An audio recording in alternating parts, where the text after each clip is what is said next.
আসসালামু আলাইকুম। সবাই কেমন আছেন? আশা করি ভালো আছেন। আজ আমি আপনাদের সাথে শেয়ার করব সজনে ফুলের একটি দুর্দান্ত রেসিপি। ভিডিওটা স্কিপ না করে সম্পূর্ণ দেখতে থাকুন। এখানে আমি নিয়ে নিয়েছি সজনে ফুল। তো এরপরে সজনে ফুলগুলোকে খুব ভালো করে বেছে নেব, কেননা ফুলের মধ্যেও অনেক রকম পোকামাকড় থাকে। তো ফুলগুলোকে আমি বেছে নিয়ে দেখুন পানির মধ্যে বেশ খানিকক্ষণ ভিজিয়ে রেখেছি। এদিকে আমি নিয়ে নিয়েছি পোস্ত, আদা, কাঁচা লঙ্কা ও পেঁয়াজ। পোস্তর সাথে আমি আদা ও কাঁচা লঙ্কাকে শিলের মধ্যে ভালো করে পেস্ট করে নেব।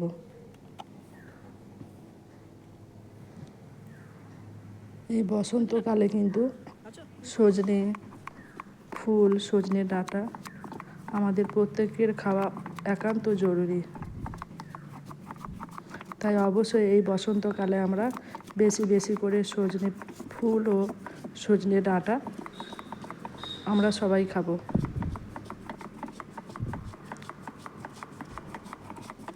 তো আজকের ভিডিওটা কিন্তু আমি একদম ইউনিক পদ্ধতিতে দেখাচ্ছি।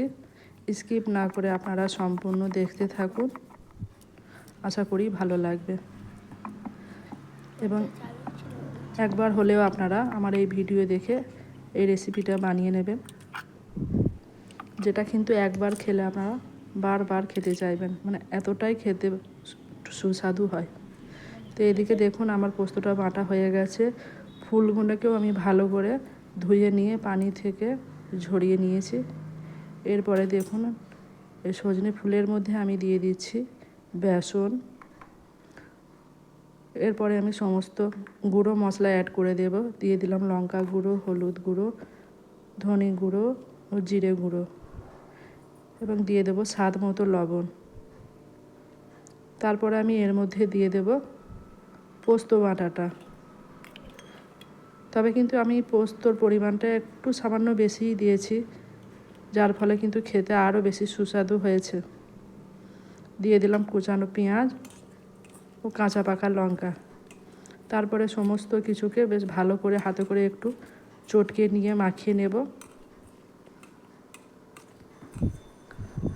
সজনে ফুলের একটা এই দুর্দান্ত রেসিপি একদম অল্প সময়ের মধ্যে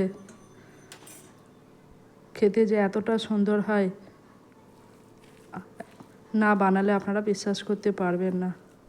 তো দেখুন সব শেষে আমি দিয়ে দিলাম কুচানো ধনে পাতা। তারপর আবারও সমস্ত কিছুকে ভালো করে মেখে নিয়েছি। তারপরে হাতের সাহায্যে আমি গোল গোল শেপ দিয়ে নিচ্ছি। এদিকে কড়াইয়ের মধ্যে আমি তেলও গরম করতে বসিয়ে দিয়েছি। তেলটা খুব ভালো করে গরম হোক। আর এদিকে দেখুন সমস্ত বড়াটাকেই আমি এখানে রেডি করে নিয়েছি। এরপরে শুধু ছাঁকার পালা। তো তেলটা খুব ভালো করে গরম করে নিয়ে তেলের মধ্যে আমি একে একে সমস্ত বড়াগুলো দিয়ে নেব। তারপরে খুব ভালো করে এপিট ওপিট লালচে করে ভেজে নেব। এরকম অবস্থায় কিন্তু গ্যাসের ফ্লেমটাকে মিডিয়াম থেকে লোয়ে করে দেব, যেহেতু তেলটা খুব ভালো করে গরম করে নেওয়া হয়েছিল। এরপরে দেখুন খুন্তির সাহায্যে বড়াগুলোকে আমি এবার উল্টে পাল্টে নিচ্ছি। নিত্য নতুন ভিডিও পেতে আমার চ্যানেলটাকে সাবস্ক্রাইব করে পাশে থাকবেন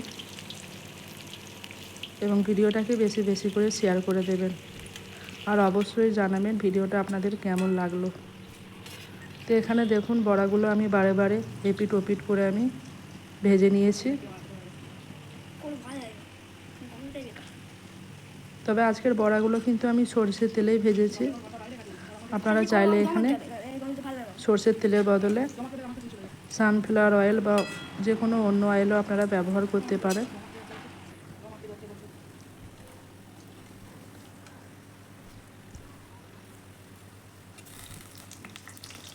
আমি আপনাদের একদম 100% বিশ্বাস রেখে বলতে পারি, আপনারা যদি এই বড়া একবার বানিয়ে খান, আবার আপনারা দ্বিতীয়বার খাবার জন্য আপনারা আবার এরকম বড়া বানিয়ে নেবেন। মানে খেতে এতটাই টেস্টি হয়। একদম একটা ইউনিক পদ্ধতিতে।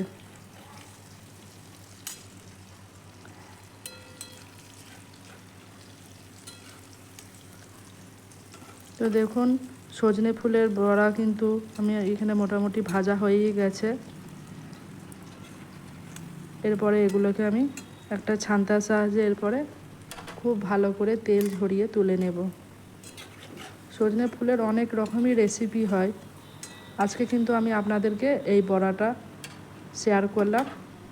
আপনারা যদি অন্য কোনো আরও রেসিপি দেখতে ইচ্ছা করেন তো অবশ্যই আমাকে কমেন্টে জানাবেন। আমি আপনাদের সজনে ফুলের কিন্তু আরও অন্যরকম রেসিপি দেখানোর চেষ্টা করব। তো এখানে বড়া আমার ভাজা হয়ে গেছে, খুব ভালো করে তেল ঝরিয়ে তুলে নিচ্ছি। তো আপনাদের এবার দেখায়, আপনারা দেখেই বুঝতে পারছেন কতটা ক্রিপসি ও কতটা সুন্দর হয়েছে। দেখতেও যেমন সুন্দর লাগছে, খেতেও কিন্তু তার থেকে কোনো রকম কম নয়। তো দেখা হবে আবার পরের ভিডিওতে। আল্লাহ হাফেজ।